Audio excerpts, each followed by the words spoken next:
Ces élèves de l'école de police devront passer le brevet prévu pour devenir agents. Aujourd'hui, c'est la seule possibilité pour atteindre leur objectif. Mais Yann Yambon propose désormais que les étudiants de l'enseignement supérieur puissent eux aussi accéder au métier d'agent via des passerelles et des dispenses.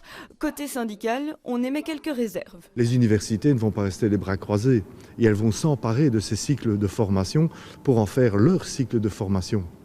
Quelle garantie aurons-nous donc de la qualité de ces formations? Pour le moment, on a un petit contrôle sur cette qualité du produit, entre guillemets, sortant des académies de police.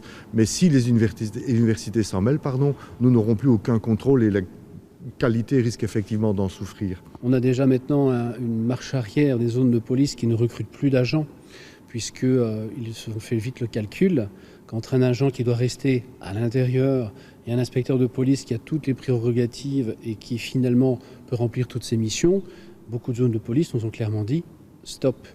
Donc ici l'idée est séduisante et je peux comprendre la démarche, mais dans la réalité, est-ce que ça va fonctionner? Est-ce que ça va inciter les zones de police à recruter? J'en doute fort. Autre problème, l'inégalité de traitement entre les élèves de l'école de police dont on paie la formation et les étudiants de l'université qui financent leurs études. Nous trouverions donc sur un même banc, un agent qui serait payé par l'État pour cette formation professionnelle de 6 mois et un agent qui, lui, serait une sorte d'élève libre, qui paierait peut-être même un minerval pour participer à cette formation. Reste que les syndicats de police demandent depuis des années une reconnaissance officielle des diplômes délivrés en interne, demande qui demeure jusqu'ici sans réponse.